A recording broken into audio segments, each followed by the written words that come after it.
ফেব্রুয়ারি মাস থেকে লক্ষ্মীর ভাণ্ডারের টাকা কিন্তু 1000 থেকে 1500 টাকা হতে চলেছে এবং 12 যারা পাচ্ছিলেন তারা এখন পাবেন 1700 টাকা করে। বলবো আপনারা কিভাবে, যারা এখনো লক্ষ্মীর ভাণ্ডারের ফর্ম আবেদন করেননি তারা কিভাবে করবেন এই ভিডিওটা থেকে স্টেপ বাই স্টেপ দেখে নিন। 2026 সালে নতুন ফর্ম হিসাবে লক্ষ্মীর ভাণ্ডার আপনারা কিভাবে পূরণ করবেন আজকের এই ভিডিওর মাধ্যমে পুরোটা আপনাদেরকে জানিয়ে দেবো এবং ফর্মটা আপনারা কোথায় পাবেন সেটাও কিন্তু এই ভিডিওর মধ্যে বলা আছে। এটা হচ্ছে বন্ধুরা নতুন 2026 সালে লক্ষ্মীর ভাণ্ডারের আবেদনের ফর্ম।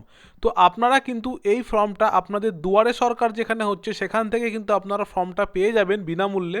আর যদি আপনাদের মনে হয় আমার এই ভিডিও ডেসক্রিপশনেও কিন্তু লিঙ্ক আছে, সেখান থেকেও আপনারা ডাউনলোড করে নিতে পারেন। তো আমি স্টেপ বাই স্টেপ আপনাদেরকে বলে দেবো যে প্রথম স্টেপে আপনারা দেখতে পাবেন এখানে একটা বক্স হয়েছে, তো এখানে পাসপোর্ট সাইজের ছবি লাগিয়ে দেবেন। তারপরে আপনারা দেখবেন এখানে অ্যাপ্লিকেশন আইডি বলে লেখা আছে অফিসিয়াল ইউজ, আপনার এখানে কিছু করার দরকার নেই।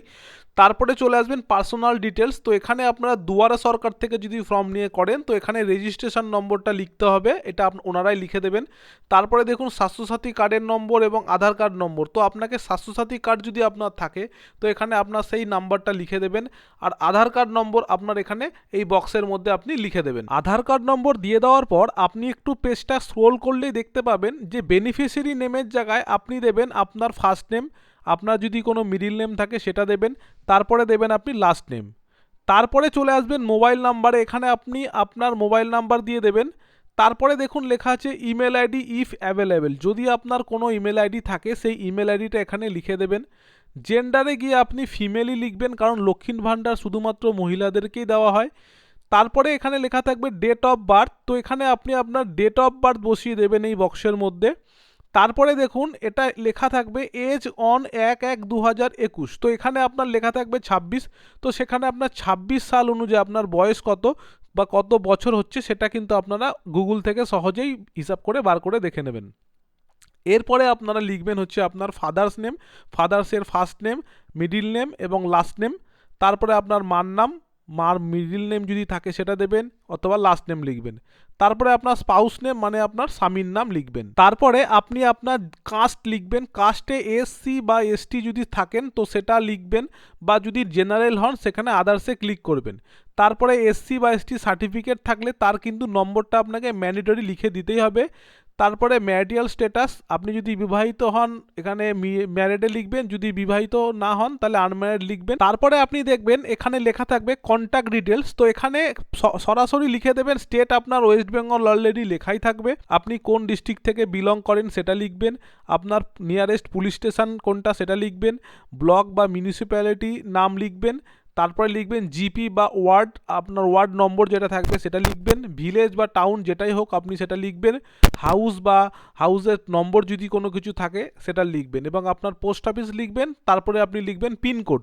তো এইটা লিখলে কিন্তু এই ফার্স্ট পেজের কিন্তু ফিল আপ আপনার কমপ্লিট হয়ে যাবে। এবার আপনাকে ফিল আপ করতে হবে সেকেন্ড পেজ। এর পরের স্টেপে বন্ধুরা আপনি আপনার ব্যাঙ্ক ডিটেলসটা এখানে দিয়ে দেবেন। তো ব্যাঙ্ক ডিটেলসে আপনার ব্যাংকের নাম লিখবেন, তারপরে ব্যাংকের ব্রাঞ্চের নেম লিখবেন, তারপরে লিখবেন আপনার ব্যাঙ্ক অ্যাকাউন্ট নম্বর এবং এখানে লিখবেন আইএফসি কোড দিয়ে দেবেন।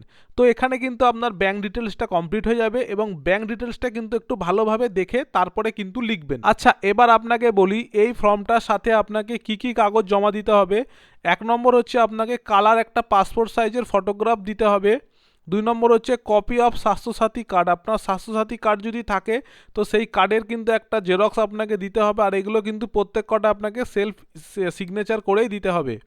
3 নম্বর হচ্ছে কপি অফ আধার কার্ড, আপনার আধার কার্ডের একটা জেরক্স দিতে হবে। 4 নম্বর হচ্ছে যদি আপনি এসসি বা এসটি হন তাহলে কিন্তু তার জেরক্স কিন্তু আপনাকে মানে সার্টিফিকেটের জেরক্স আপনাকে দিতে হবে। কপি অফ ব্যাঙ্ক পাসবুক, যদি আপনি তো ব্যাংকের অ্যাকাউন্ট দিয়েছেন তো আপনাকে কিন্তু ব্যাঙ্ক পাসবুকের ছবি কিন্তু একটা দিতে হবে ফার্স্ট পেজের, অথবা আপনাকে একটা ক্যান্সেল চেক কিন্তু দিতে হতে পারে, যে কোনো একটা আপনাকে দিতে হবে। আর যদি কিছু আপনি এক্সট্রা কিছু লিখে থাকেন তার জন্য কিন্তু আপনাকে সেই কাগজটা জেরক্সটা দিতে হবে। পরের স্টেপে আপনি দেখবেন যে এখানে সেলফ ডিক্লারেশন বলে একটা অপশান থাকবে, তো সেখানে কিন্তু আপনি এখানে সিগনেচারের জায়গায় আপনি সিগনেচার করে দেবেন। এখানে জাস্ট লেখা রয়েছে যে আপনি পশ্চিমবঙ্গের বাসিন্দা এবং সরকারি কোনো প্রকল্পের থেকে আপনি কোনো টাকা বা পেনশন বা কাজ করেন না, তো তার জন্য আপনি লক্ষ্মীর ভাণ্ডারটা নিচ্ছেন, তো এটাই আপনাকে সিগনেচার এখানে কিন্তু করে দিতে হবে। তারপরে বন্ধুরা দেখতে পাবেন অ্যাকনলেজমেন্ট বলে একটা অপশান থাকবে। তো এখানে আপনি আপনার নাম, আপনার বাবার নাম এবং আপনি মোবাইল নাম্বার এবং আপনার স্বাস্থ্যসাথী কার্ডের নম্বর এবং আপনার আধার কার্ডের নম্বর সমস্ত কিছু ফিল আপ করবেন এবং ফিল আপ করার পর কিন্তু এখানে একটা রিসিভিং ডেট দেওয়া থাকবে এবং ডেট দেওয়া থাকে এই কাগজটা এখান থেকে ছিঁড়ে কিন্তু আপনাকে রিসিভ হিসাবে দিয়ে দেবে এবং এটা আপনি ভালো করে রেখে দেবেন। পরবর্তীকালে কিন্তু আপনি লক্ষ্মীর ভাণ্ডারের ওয়েবসাইটে গিয়ে কিন্তু আপনি আপনার মোবাইল নাম্বার দিয়ে চেক করে দেখবেন যে আপনার লক্ষ্মীর ভাণ্ডারের টাকাটা বা আপনার অ্যাকাউন্টটা ঠিকঠাকভাবে সঠিকভাবে ফর্ম ফিল আপ হয়েছে কিনা সমস্ত কিছু সেখানে স্ট্যাটাসটা দেখতে পারবেন। তো এই ভিডিওটা দেখার জন্য এতক্ষণ ধরে আপনাকে অসংখ্য ধন্যবাদ। আর যদি ভিডিওটা ভালো লেগে থাকে অবশ্যই লাইক শেয়ার সাবস্ক্রাইব করবেন চ্যানেলটাকে। আমরা প্রতিনিয়ত এরকম গুরুত্বপূর্ণ বিষয়ে ভিডিও আপনাদের সামনে তুলে ধরি। তো আজকে এইটুখানি, আবারও দেখা হবে পরের ভিডিওতে।